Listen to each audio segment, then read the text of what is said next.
Bab 2701 sampai bab 2704. Oke. Aku sudah memberitahumu sejak lama bahwa kamu melakukan panggilan telepon itu salah. Kamu harus menggunakan pedang terbang untuk menyampaikan pesan. Sungguh tradisi yang baik menyampaikan pesan dengan pedang terbang. Kamu harus meninggalkannya. Kamu benar-benar lupakan leluhurmu. Tuan tua itu sangat marah sehingga dia pergi menemui tuan muda lagi.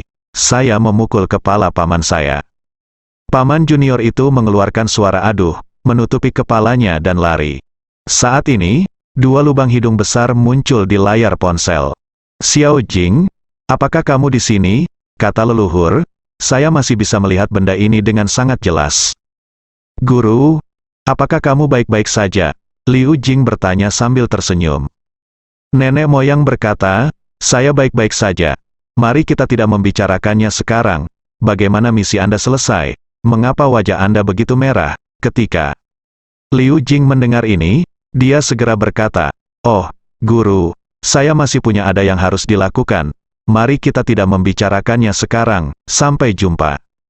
Oke, jangan lupa Fei Jian menyerahkan surat itu kepada guru. Sebelum leluhur selesai berbicara, Liu Jing menutup telepon. Melalui panggilan telepon ini, saya mendapat kabar, namun masih belum mendapatkan poin-poin penting. Walaupun kita mengetahui lokasi makam pedang Dewa Pedang Krisan, namun cara mencari kuncinya dan masuk di sana adalah kuncinya. Pada saat ini, Ye Chong tiba-tiba teringat akan tip yang ditinggalkan oleh Liu Qi, Raja Hanyan. Liu Qi berkata, bukalah saat dibutuhkan.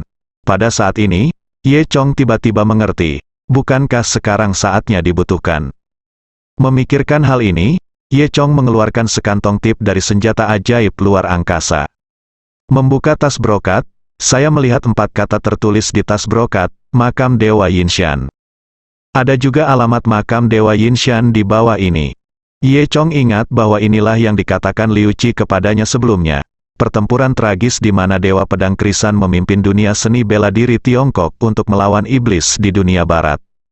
Banyak orang tewas di kedua sisi, dan mereka semua dimakamkan di sebuah gunung, makam Dewa Yinshan. Dan barusan, paman juniorku mengatakan bahwa kunci untuk memasuki makam pedang hilang dalam pertempuran. Mungkinkah ini perang? Ye Chong mengerti dengan jelas di dalam hatinya. Sepertinya Liu Qi benar-benar memenuhi reputasinya, dan dia telah menyelesaikan semua ini. Setelah itu, Ye Chong memberitahu Liu Jing spekulasinya. Setelah mendengar ini, Liu Jing juga merasa itu masuk akal. Sepertinya Liu Qi ingin Ye Chong pergi ke sana. Ye Chong memperhatikan Liu Qi dengan hati-hati menuliskan alamat makam Dewa Yinshan, dan diam-diam mengagumi kekuatan Liu Qi. Liu Jing, yang berada di sebelahnya, sedikit tidak senang, mengapa ayahnya begitu baik kepada orang luar, namun dia tidak memberinya tip apapun. Sekarang, bisakah kita pergi ke makam Dewa Yinshan? Liu Jing bertanya. Dia telah sepenuhnya menyerah kepada Ye Chong sekarang, dan dia suka membiarkan Ye Chong membuat keputusan dalam segala hal. Ye Chong mengangguk dan berkata, karena kunci untuk memasuki makam pedang hilang selama perang. Mereka yang berpartisipasi dalam perang pasti tahu di mana kuncinya, jadi mereka harus dapat menemukannya di sana, pada titik ini. Ye Chong tiba-tiba mendapati dirinya dalam masalah lagi. Dia berkata, namun, orang-orang di makam Dewa Yinshan ini semuanya sudah mati. Jadi meskipun mereka mengetahui informasinya, bagaimana mereka harus berbicara? Pikir Ye Chong. Pada saat ini, Liu Jing menepuk dadanya dan berkata dengan bangga, baiklah, saya punya solusinya. Apakah Anda punya solusinya? Ye Chong bertanya. Tentu saja, di Gunung Sukita, ada mantra yang dapat membangkitkan orang mati untuk sementara. Anda bisa mendapatkan petunjuk dari mulut orang yang meninggal.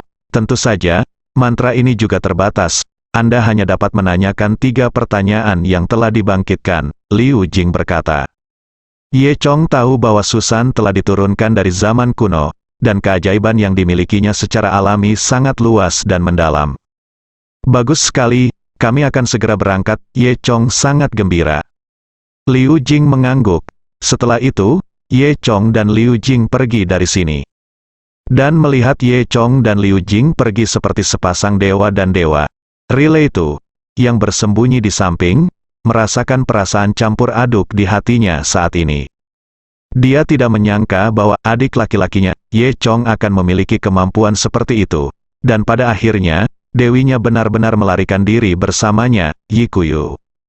Pada saat yang sama, jauh di pegunungan di dunia barat. Pegunungan ini tertutup salju sepanjang tahun, dan sejauh mata memandang terdapat gletser putih besar. Ini juga merupakan salah satu tempat yang sangat dingin di bumi, dan pemandangannya selalu putih. Gletser tertutup salju tebal, cuaca hari ini cerah, langit biru dan awan putih, serta angin sepoi-sepoi bertiup, terlihat jelas lapisan salju baru saja turun di sini, dan salju belum membeku dengan kokoh. Sinar matahari yang cerah menyinari salju, memantulkan hamparan putih yang luas. Pada saat ini, seorang pria berjubah hitam perlahan-lahan bergerak melintasi gletser. Jika orang biasa datang ke sini dan tidak memperhatikan, mereka akan menjadi buta salju. Pada saat ini, orang yang berjalan tidak merasa takut karena dia buta. Meski matanya buta, dia masih bisa bergerak ke timur dengan kecepatan tinggi di atas salju. Yang lebih aneh lagi, meski tidak tinggi, namun beratnya setidaknya 120 atau 30 kg. Saat menginjak salju, ia bahkan tidak bisa melihat satu pun jejak kaki. Setelah melintasi hamparan es putih yang luas, orang buta itu sampai di kaki gunung terjal di tengah salju. Jika tidak diperhatikan dengan teliti, Anda tidak akan melihat ada gua di bawah puncak gunung ini. Ada pintu batu besar yang diukir secara artifisial di sini. Ternyata ini adalah markas rahasia. Ketika orang buta itu baru saja tiba di sini, dia mendengar pintu dibuka dengan gemerincing. Orang buta itu tidak sopan dan langsung masuk. Meski mata orang buta itu tertutup kain, ia berjalan dengan santainya, seolah-olah ada mata lain yang membantunya melihat jalan. Setelah memasuki markas rahasia, pertama-tama Anda melewati pintu besar, lalu koridor lebar. Di kedua sisi koridor, ada beberapa tentara yang menjaga mereka. Dan para penjaga ini semuanya adalah orang asing yang tinggi. Mereka semua terlihat cukup kuat. Orang buta itu mengabaikan mereka, berjalan langsung menuju lift di ujung koridor, lalu memasuki lift. Saat ini, ada seseorang di dalam lift. Dia mengangguk kepada orang buta itu dan berkata sambil tersenyum, "Orang buta, kamu di sini." Pembicaranya adalah seorang pria gemuk kekar, yang sepertinya beratnya lebih dari 300 kg. Dia membawa dua pisau lebar di pinggangnya, berjanggut lebat dan kepala gundul. Pedang ganda, sapa orang buta itu, pria yang dikenal sebagai pendekar pedang ganda terkekeh. Orang buta, pernahkah kamu mendengar, Hei Wu Chang dibunuh oleh seseorang, dan pemakan biksu juga dibunuh oleh seseorang di Tiongkok. Mereka semua dibunuh oleh orang yang sama, sepertinya seseorang menjadi seorang master. Hatiku tidak bisa cocok dengan kami para hantu. Seseorang akan mengambil tindakan terhadap 13 hantu kita, kata orang buta itu. Suangdao tampak menghina. Haha, kamu berani menghadapi kami, Taibo ke-13 dari jalan hantu, tidak peduli siapa yang berani memprovokasi kami, mereka mencari kematian. Setelah beberapa saat, lift berhenti. Kemudian, kedua orang itu berjalan turun dan menuju ruang konferensi pada saat yang bersamaan. Segera, kedua orang itu memasuki ruang konferensi. Ruang konferensi berukuran besar, dengan meja bundar di tengahnya ditutupi taplak meja beludru merah. Hanya beberapa lampu lilin yang menyala di sekeliling dinding ruang konferensi. Seluruh ruang konferensi tampak sangat gelap dan dingin. Ketika pria buta dan istrinya masuk, sudah ada beberapa orang di ruang konferensi. Salah satunya, yang duduk di tengah ruang konferensi, adalah seorang pria berjas, bertubuh kurus dan mata terpejam, seolah sedang berkonsentrasi dengan mata terpejam, namun wajahnya terlihat agak dingin. Di sisi lain meja bundar, sedang duduk dua orang, keduanya sangat tinggi, yaitu Macan dan Macan Tutul, dua dari Kidou Taibo. Kamu di sini sekarang, aku menunggumu. Orang buta ini tidak bisa melihat jalan, jadi bisa dimengerti kalau dia datang perlahan. Kenapa kamu begitu lambat, Suangdao? Tanya Tiger dengan marah. Suaranya nyaring, dan saat berbicara, kulit harimau di tubuhnya bergerak. Haha, sepertinya amarah harimaumu masih buruk sekali, kata Suangdao sambil tersenyum dan duduk di sebelah harimau itu. Kemudian, Sepasang pedang itu berkata kepada lelaki kurus berjas, "Tuan utusan, maaf, saya baru saja terlambat karena sesuatu. Saya membantu seorang wanita tua menyeberang jalan." Pria yang dikenal sebagai utusan itu membuka mulutnya mata dan tidak berbicara. Setelah sekian lama, dia berkata, "Baiklah, sekarang keempat orang dewasa Taibao telah berkumpul. Saya akan memberitahu Anda bahwa keempat orang dewasa Taibao pasti telah mendengar bahwa Hei Wuchang dan biksu Qi keduanya dibunuh di Tiongkok. Menurut penyelidikan kami, ini semua dilakukan oleh orang Tionghoa. Ini merupakan penghinaan besar bagi para hantu. Jadi atasan memutuskan untuk mengirim 4 orang untuk membunuh orang Tionghoa ini dengan tangan mereka sendiri. Saya hanya ingin memberitahu seluruh dunia bahwa siapapun yang berani menyentuh sungguh nasib tragis yang akan kita alami sebagai orang-orang dari jalan hantu." Pria berjas ini adalah pembawa pesan dari jalan hantu, dan tanggung jawabnya adalah menyampaikan perintah yang dikeluarkan oleh atasan. 4 orang lainnya juga merupakan karakter dari 13 Taibo Ghost Dao, Tiger, Leopard, Suang Dao dan Blind Man. Kekuatan mereka tidak lebih lemah dari Hei Wuchang. Setelah mendengar perintah tersebut, Tiger berteriak, menamparkan meja dan berkata, "Oke, saya hanya ingin melihat siapa yang berani bertarung dengan kami para hantu. Juga, ada satu hal lagi, sebelum energi dunia bergetar, kamu seharusnya menyadarinya." Utusan itu melanjutkan. Keempat orang itu mengangguk. "Kami telah menyelidikinya. Seorang guru kuno telah muncul di dunia barat. Dikatakan bahwa dia memiliki hubungan dengan tahta suci Sein Timur." Lanjut utusan itu. "Apa yang terjadi padaku? Cao, sampah kecil dari tahta suci timur itu membangunkan nenek moyang mereka?" tanya kedua pedang itu. Utusan itu berkata, "Ya, tapi apa sebenarnya masalah ini dan siapa yang terbangun? Anda masih harus pergi dan menyelidikinya. Orang itu juga ada di Tiongkok." Tiger mengangguk dan berkata, "Oke, masalah ini serahkan masalahnya pada kami." "Haha, bisakah tata suci Set Timur yang kecil masih membuat mereka memberontak?" "Iya," yang lain berkata satu demi satu. "Kalau begitu, urusan selanjutnya adalah urusanmu," kata utusan itu. "Haha, jangan khawatir, serahkan pada kami, tidak akan ada masalah," kata Suang Dao. Kemudian, Suang Dao, orang buta dan 4 orang lainnya pergi dari sini. Pangkalan rahasia pertama, Lin Long, Spotted Tiger, dan lainnya semuanya berdiri di depan Zhao Sanhe. "Guru Zhao, Ye Chong ini sangat pandai membunuh hantu Hei Wuchang," kata Lin Long sambil tersenyum. "Ketika kami bergegas ke Gunung Laoi, kami menemukan guru Taoqi dan muridnya. Mereka dikatakan telah bertarung melawan seorang guru besar dari Vietnam dan hampir mati. Dan kemudian seseorang memberi mereka beberapa tanaman obat, dan mereka nyawa. Mereka diselamatkan, dan kemudian saya memastikan bahwa orang yang membantu mereka adalah Ye Chong. Dan Ye Chong sekarang telah meninggalkan keluarga Qin." Guru Taoqi dan murid-muridnya disebutkan oleh Lin Long. Guru dan murid yang ditemui Chu Ye Chong di Gunung Laoi terluka oleh divisi Jiang Tao Vietnam dan sudah sekarat. Saat itu, ketika Ye Chong dibawa pergi oleh keluarga Qin, dia diam-diam menyerahkan sepotong kayu manis kepada Tao Qi dan muridnya. Justru karena keberadaan Mu Xiang, Dao Qi dan murid-muridnya menyelamatkan hidup mereka. Kemudian, orang-orang dari saluran pertama mencari di sini dan menyelamatkan kedua orang tersebut. Ketika saluran pertama menemukan Ye Chong telah meninggalkan keluarga Qin dan pergi ke makam Dewa Yinshan. Dan ketika Tao Qi mengetahui bahwa orang yang menyelamatkannya adalah kaisar pedang yang terkenal, salah satu dari 16 kaisar di dunia, dia diam-diam terkejut. "Tuan Kaisar Pedang masih sangat muda," kata guru Tao Qi. "Ye Chong ini menjadi semakin kuat, dan dia tumbuh terlalu cepat," kata Spotted Tiger.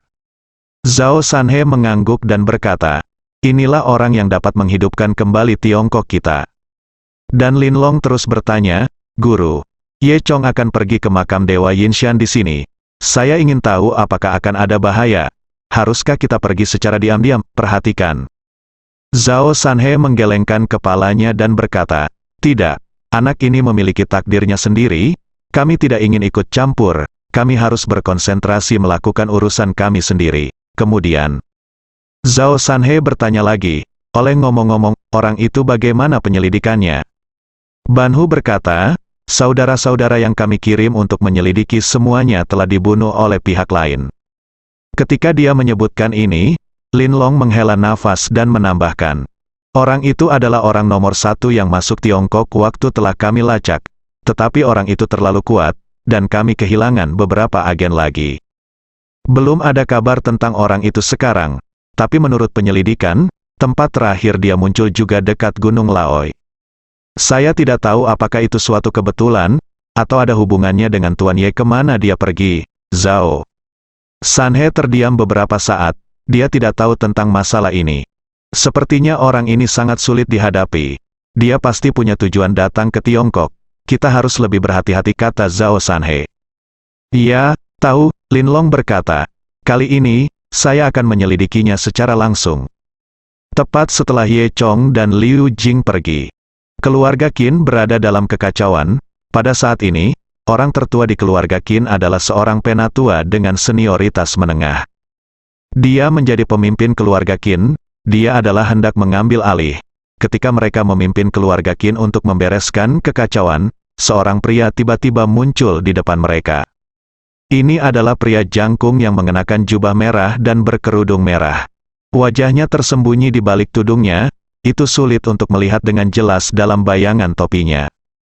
Hanya ketika dia mendekat dia bisa samar-samar melihat bahwa dia sebenarnya adalah orang asing. Keluarga Qin terletak di tempat terpencil, dan Gunung Laoi pada awalnya adalah tempat yang tidak dapat diakses. Jika tidak maka akan terjadi tidak bisa disebut orang asing, keluarga yang tersembunyi. Sangat sedikit penduduk lokal yang datang ke sini, apalagi orang asing. Ini pertama kalinya keluarga Qin melihat orang asing di tempat seperti ini. Pada saat ini, dua penjaga dari keluarga Qin berjalan.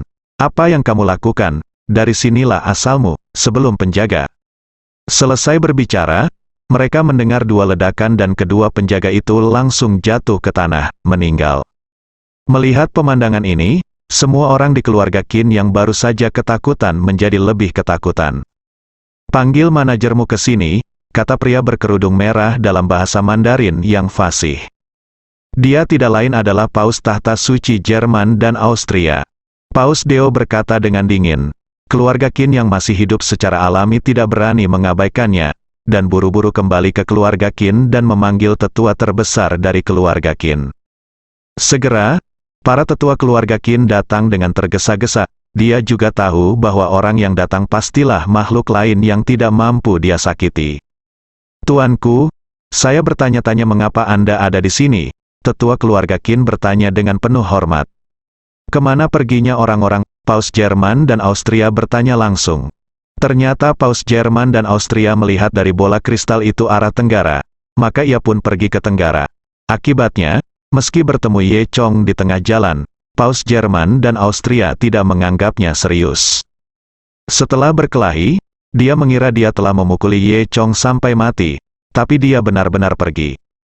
Akibatnya, ketika Paus Jerman dan Austria mendaki Gunung Laoi dan mencapai wilayah Yuehan, mereka menyadari bahwa mereka mungkin telah melewatinya. Dia mengutuk secara diam-diam, dan dalam perjalanan kembali, dia menemukan bahwa telah terjadi pertempuran di sini. Dan mereka yang dapat menyebabkan fluktuasi seperti itu dalam pertempuran tentu saja bukanlah orang biasa.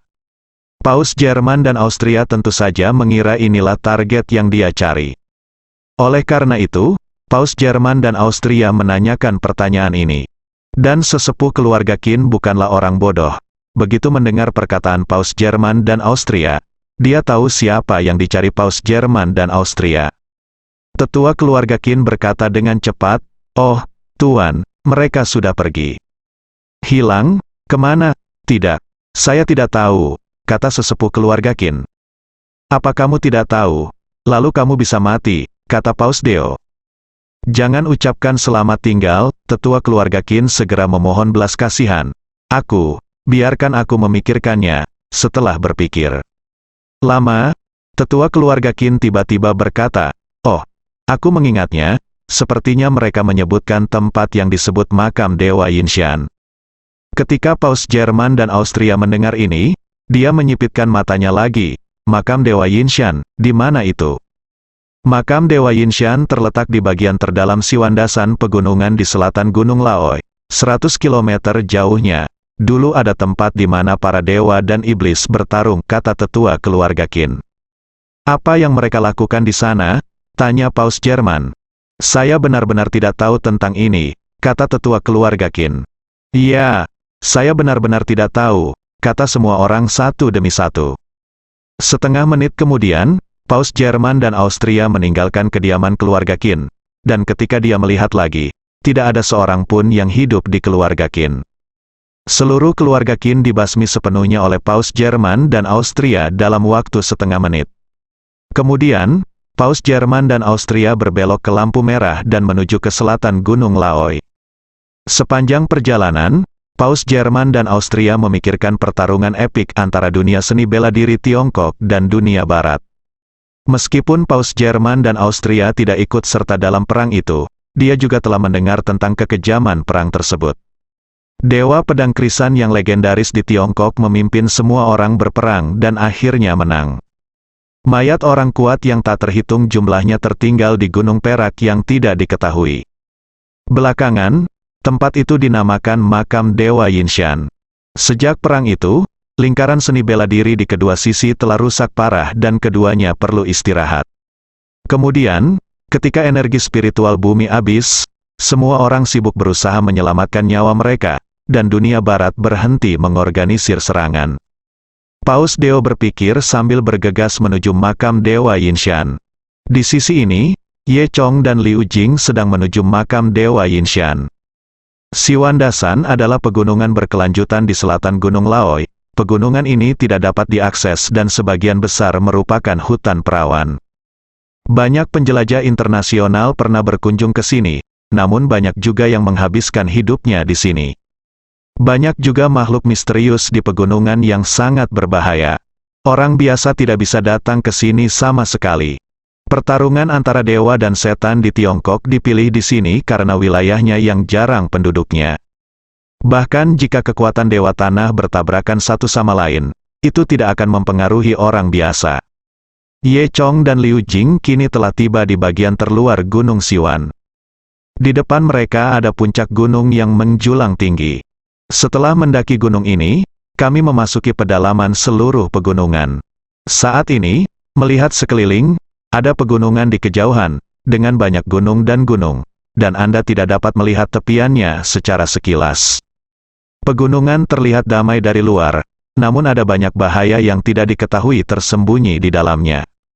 Di tengah pegunungan, lapisan kabut putih terlihat samar-samar, menutupi tempat itu dan menyulitkan untuk melihat dengan jelas apa yang sedang terjadi. Samar-samar, Anda bisa merasakan ada aura jahat yang sangat kuat di lapisan kabut putih itu. Liu Jing tidak bisa melihat dengan jelas, tapi mata Dewa Naga Ye Chong bisa melihat dengan jelas. Pasti ada yang disebut makam ilahi Yinshan. Jiwa mereka yang tewas dalam pertempuran yang terkubur di makam Dewa Yinshan pasti tidak mau menyerah, memancarkan kebencian yang sangat kuat. Ayo pergi, itu di sana, kata Ye Chong. Setelah itu, kedua orang itu mendaki gunung di depan mereka dan memasuki pegunungan. Keduanya kini menjadi dewa tanah, tak sulit mendaki gunung dan punggung bukit. Bahkan bisa terbang dengan mudah dan menempuh jarak beberapa kilometer dalam sekali lompatan. Meski jarang dikunjungi, namun pemandangannya cukup indah. Udara di pegunungan segar, hutan purba lebat dengan pepohonan, dan segala jenis pohon langka bahkan dengan nama yang bahkan tidak bisa disebutkan namanya tumbuh dalam persaingan. Pegunungannya berhutan lebat, dari kejauhan deretan pepohonan berdesakan, meski warnanya hijau semua. Namun coraknya berbeda-beda, seperti lukisan tinta yang dilukis dengan warna hijau. Hutan tampak sangat damai, namun di balik ketenangan ini, ada aura pembunuh yang menyeramkan. Kedua orang itu sangat cepat mendaki beberapa gunung di sekitarnya. Namun yang namanya pegunungan 100.000 tidak terbatas. Pegunungan pada masa ini sangat kompleks dan banyak puncaknya. Dengan kecepatan seperti itu, mereka berdua masih berjalan selama 2 jam, mendaki gunung dan punggung bukit, sebelum sampai di tempat tujuan, Gunung Perak. Ini adalah gunung kecil, tidak mencolok dan tidak tinggi di antara gunung-gunung tersebut. Di sebelah Gunung Yinshan terdapat puncak gunung yang sangat tinggi dan curam, menghalangi Gunung Yinshan dalam bayangan dan tidak dapat melihat matahari sepanjang tahun. Alasan dipilihnya tempat ini sebagai lokasi duel tahun itu adalah karena puncak Gunung Yinshan merupakan platform yang sangat besar, seperti arena alam yang sangat luas. Keduanya tidak ragu-ragu dan dengan cepat mencapai puncak Gunung Perak. Begitu sampai di Yinshan, Anda bisa merasakan suasana mencekam yang tak bisa dijelaskan. Di Gunung Perak, kekuatan terpisah dapat dirasakan di mana-mana, seolah-olah sisa kekuatan perang tahun itu belum hilang. Keduanya pergi ke puncak gunung dan melihat sekilas makam Dewa Yinshan yang legendaris. Karena puncak gunung tidak mendapat sinar matahari sepanjang tahun, cahayanya redup. Hal ini sejalan dengan temperamen makam kuno ini. Karena perang besar tahun itu, area yang luas menjadi tandus dengan rumput dan semuanya berupa tanah hitam. Di lantai lumpur, Anda dapat melihat gundukan satu demi satu. Melihat sekeliling, setidaknya ada ratusan atau ribuan gundukan tanah yang tersebar di mana-mana. Di bawah setiap kantong kotoran ada seorang guru tertinggi. Melihat ini, Liu Jing merasakan di dalam hatinya bahwa mungkin terkubur di bawah gundukan yang tidak diketahui adalah seorang master top yang dikagumi oleh semua orang saat itu. Makam ilahi Yinshan memiliki radius ratusan kilometer, dan tanahnya tidak ada habisnya tanpa terlihat ujungnya. Liu Jing berkata, tidak peduli seberapa kuatnya kamu dalam hidup, setelah kamu mati, kamu hanya akan dikuburkan di tumpukan tanah. Apa gunanya mengkhawatirkan hal itu selama hidupmu? Setelah mendengar emosi Liu Jing, Ye Chong tersenyum dan berkata, "Anak muda sobat, aku sangat tersentuh dengan apa yang engkau katakan." Kemudian, kedua orang itu menemukan sebuah gundukan tanah. Di sekitar gundukan itu tumbuh tumbuhan hijau, permukaannya berlubang dan penuh kerikil, terlihat sangat bobrok. Ye Chong membungkuk hormat ke gundukan itu, lalu dia mengaktifkan keterampilannya dan menggali gundukan itu dalam beberapa klik. Setelah gundukan itu digali, terlihat sebuah peti mati dari dalam. Di dalam peti mati itu tergeletak seseorang yang kini telah menjadi mumi, dan sebagian besar ototnya telah menyusut. Masih ada sedikit rambut di mumi. Ye Chong memandang Liu Jing dan berkata, "Selanjutnya, giliranmu." Liu Jing mengangguk, lalu dia menggumamkan kata-kata dan menggunakan teknik rahasia Susan. Beberapa detik kemudian, cahaya putih keluar dari tangan Liu Jing dan mengenai tubuhnya. Segera setelah itu, tubuh bergetar 2 kali, tetapi kemudian tidak ada reaksi, dan tubuh tidak hidup kembali. Apa yang terjadi? Ye Chong bertanya. Wajah Liu Jing penuh keraguan, dan dia berlutut dan memandangi tubuh itu. Kemudian, dia menoleh ke Ye Chong dan berkata, "Tidak mungkin, secara logika, ini harusnya berhasil." "Apakah kamu pernah menggunakannya sebelumnya?" tanya Ye Chong. Liu Jing menjulurkan lidahnya dan berkata, "Saya baru mempelajarinya sebelumnya, tetapi saya belum pernah menggunakannya sebelum." Liu Jing selesai berbicara, dia tiba-tiba mendengar suara tabrakan, dan mumi di peti mati di belakangnya benar-benar duduk, turun, bangun. Hal ini mengejutkan Liu Jing, yang dengan cepat melompat dan memeluk Ye Chong. "Berhasil," kata Ye Chong. Baru kemudian Liu Jing bereaksi, melepaskan Ye Chong, dan berkata dengan bangga, "Tentu saja, metode rahasia Susan kita tidak berhasil." Kemudian, Ye Chong dengan cepat datang, melihat mumi itu dan bertanya, "Siapa namamu?"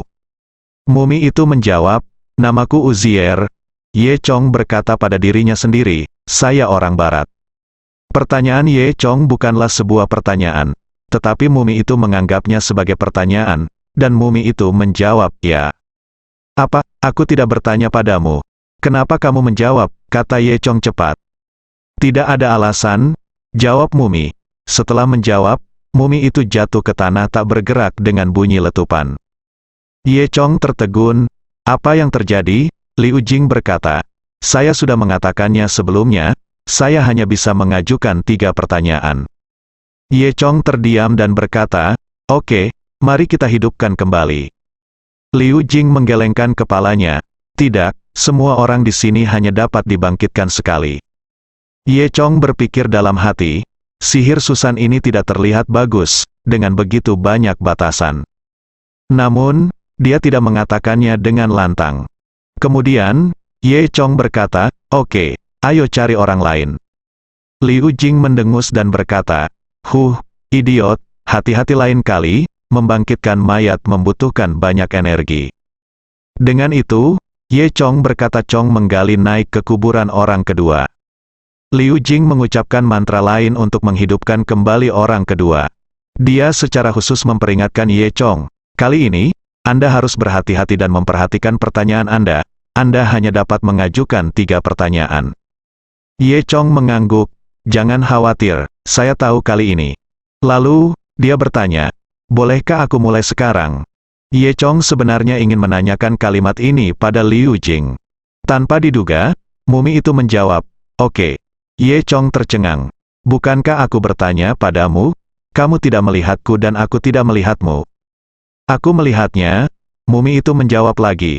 Apakah ini termasuk?" Ye Chong terdiam. "Tentu saja," jawab mumi itu.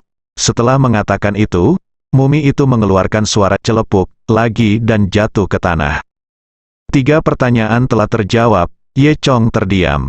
Liu Jing menghentakkan kakinya dan berkata, Kamu terlalu bodoh." Akibatnya, Liu Jing dengan cepat membangkitkan mumi ketiga. "Apakah jawaban ini baik-baik saja?" Ye Chong menggosok tangannya, siap untuk memamerkan keahliannya. "Saya sudah menguasai kuncinya." Mumi itu menjawab, "Itu dia." Ye Chong terdiam dan berkata dengan marah, "Kamu mumi, bisakah kamu dengarkan baik-baik pertanyaanku? Aku tidak menanyakanmu tadi." Mumi itu berkata, "Tidak." Ketika Ye Chong sangat marah sehingga dia ingin berbicara lagi, Liu Jing menutup mulutnya. Liu Jing berkata, "Idiot, kamu tahu aku sangat lelah setelah merapal mantra, bisakah kamu memikirkannya sebelum bertanya?" Mumi itu menjawab, "Tidak." Dengan itu, dengan bunyi celepuk, mumi itu jatuh ke tanah lagi, mati, berlalu. Liu Jing dan Ye Chong bahkan lebih terdiam. Lalu, yang keempat. Kali ini, Ye Chong dan Liu Jing akhirnya mendapat pelajaran. Mereka tahu bahwa setelah mumi itu dibangkitkan, mereka tidak bisa lagi berbicara omong kosong. Kemudian, Ye Chong bertanya pada mumi itu, "Siapa namamu?" Ini bukanlah pertanyaan yang sia-sia, karena jenazahnya sudah sangat kering, dan tidak ada batu nisan atau semacamnya di sini, jadi sulit untuk membedakannya dari penampilannya. Apakah dia pejuang Tiongkok atau orang dari dunia barat? Jadi satu-satunya cara mendapatkan informasi adalah dengan bertanya. Pria itu menjawab, "Nama saya Fang Yan." Ketika Anda mendengar nama ini, Anda dapat mengetahui bahwa dia adalah seorang pejuang Tiongkok. "Bagus sekali," Ye Chong berkata. "Izinkan saya bertanya, apakah Anda tahu di mana kunci makam pedang krisan?" "Saya tidak tahu," jawab mumi. Ye Chong bertanya lagi, "Lalu apa yang kamu tahu?" "Saya tidak tahu apa-apa," jawab mumi itu, dan terjatuh dengan bunyi celepuk. "Ini tidak masuk hitungan," Ye Chong berkata dengan cepat, tetapi tubuhnya telah jatuh lagi, sehingga Ye Chong tidak punya kesempatan sama sekali. Mereka tidak punya pilihan selain membangkitkan mayat berikutnya. "Siapa namamu?" "Namaku Tiezu." "Apakah kamu tahu kunci makam pedang ilahi pedang krisan?" "Aku belum pernah mendengarnya." "Lalu apa yang kamu tahu?" "Aku tidak tahu." Setelah mengatakan itu, dia terjatuh. Dengan cara ini, setelah beberapa siklus, Ye Chong akhirnya memahami inti masalahnya. Hanya 3 pertanyaan yang dapat diajukan. Siapa nama Anda? Pernahkah Anda mendengar tentang Dewa Pedang Krisan? Dia punya kunci yang aneh. Siapa yang memilikinya? Setelah menanyai 3 orang, Ye Chong akhirnya mendapatkan petunjuknya. Kudengar benda itu ada di tangan Ahua. Siapakah Ahua? Ahua adalah rekan kita. Setelah mengatakan itu, pria itu terjatuh. Lanjutkan ke yang berikutnya. Apakah Ahua mati? Di mana Ahua mati? Apakah kamu Ahua? Apakah kamu tahu di mana Ahua meninggal? Kemudian, setelah melalui beberapa putaran, Ye Chong akhirnya ditemukan tempat Ahua meninggal, lalu membuka peti mati di tempat itu. Apakah kamu Ahua? Ya, bersambung.